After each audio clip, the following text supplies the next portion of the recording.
Bien alors, le début du dernier cours de l'année pour nous, les variables aléatoires. Donc, les variables aléatoires sont des variables qu'on définit à partir d'une expérience aléatoire, c'est-à-dire d'une expérience liée au hasard. Donc, typiquement, on va prendre sur un exemple, on lance un dé à 6 faces, on regarde le résultat. Donc, quand on lance un dé à 6 faces, on sait à l'avance qu'on va obtenir 1, 2, 3, 4, 5 ou 6.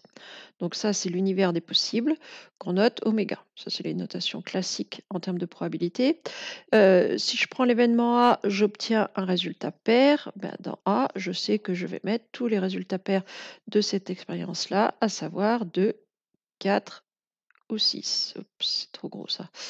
Voilà, 2, 4 ou 6. L'événement E, on obtient 3. Ben, dans E, je ne mets que 3. Donc, chaque résultat d'une expérience, c'est une issue. L'univers, donc, c'est tous les ensembles, tous les résultats possibles. Et un événement, c'est une sous-partie de l'univers qui peut contenir un élément ou plusieurs. S'il n'y en a qu'un seul, on dit que c'est un événement élémentaire. Il n'y a qu'un élément. Si éventuellement vous retrouvez dans votre événement tout votre univers, vous dites que c'est un événement certain.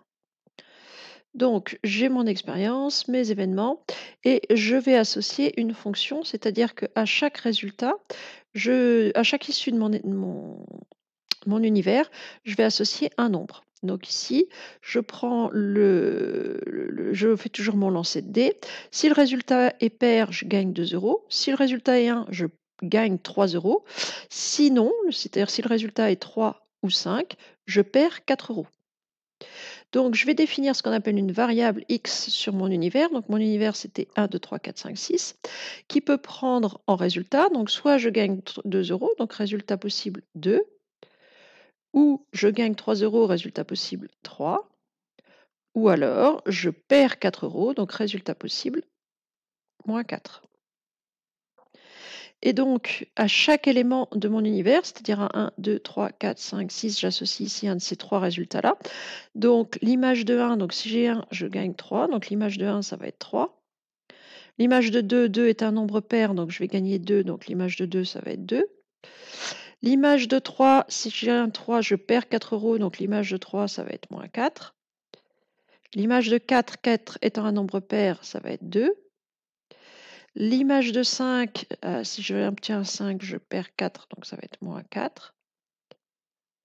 Et enfin, l'image de 6, 6 est un nombre pair, donc je gagne 2 euros, plus 2. Donc une variable aléatoire, c'est ça, c'est une variable qui, à chaque résultat de mon univers, associe une valeur réelle. Sur une même expérience, je peux définir une infinité de variables aléatoires. Ici, sur le lancer de dés, bon, j'ai pris celle-ci. Je pourrais tout à fait décider que si j'ai un nombre impair, je gagne 5 euros. Si j'ai 2, je perds 6 euros. Et si j'ai 4 ou 6, je gagne 13 euros. Voilà, on peut varier les combinaisons à l'infini. Et donc, sur une même expérience, sur un lancer de dés, on peut définir une infinité de variables aléatoires. Donc, une fois que ça c'est fait, qu'est-ce qu'on appelle la loi de probabilité de notre variable aléatoire? Donc, je prends toujours ma variable de tout à l'heure.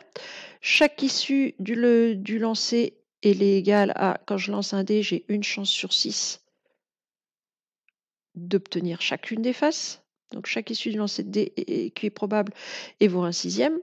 Donc, la probabilité que la variable prenne la valeur 2, donc la valeur 2, c'est pour tous les nombres pairs, donc je l'ai 3 fois sur les 6. Donc la probabilité que ma variable x soit égale à 2, ça va être 3 sur 6.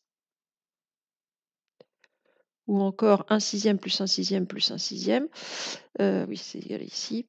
Donc ici, c'est 1 sixième plus 1 sixième plus 1 sixième. C'est la probabilité d'avoir 2 plus celle d'avoir 4 plus celle d'avoir 6. Alors comme on est en équiprobabilité ici, c'est 3 sur 6 qui vaut un demi.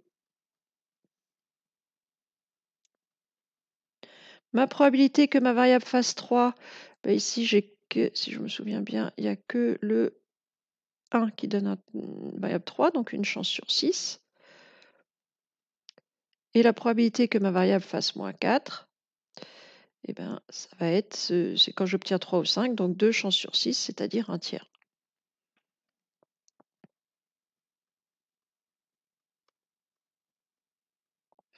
Et donc quand on définit comme ça une loi de probabilité, en général, on met ça dans un tableau, c'est-à-dire qu'ici on note xi, donc x, les résultats possibles pris par la variable x. Donc ici, nous, c'était -4, 2 et 3. Et la probabilité, en dessous, la probabilité que la variable fasse -4, que la variable fasse 2, que la variable fasse 3.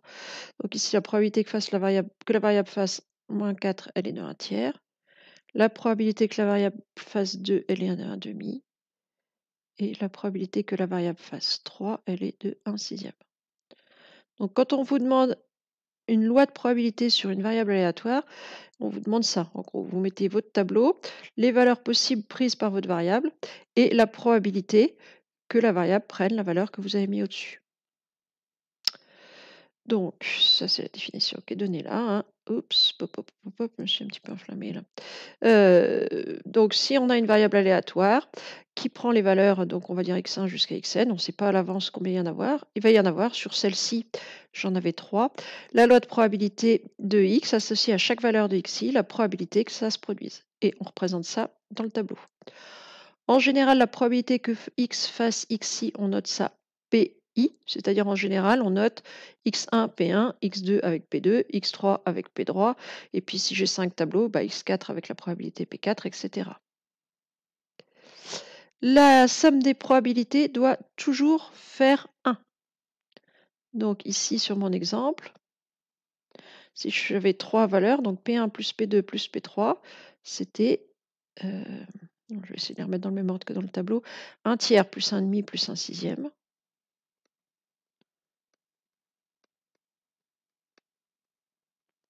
Et quand on met tout sur 6, ça fait bien 2 sur 6, plus, alors c'était 2 sur 6 au départ d'ailleurs, plus 3 sur 6, plus 1 sur 6. J'ai bien mon 6 sixième qui vaut 1. Voilà, c'est tout pour ce début de cours, donc rien de très compliqué a priori.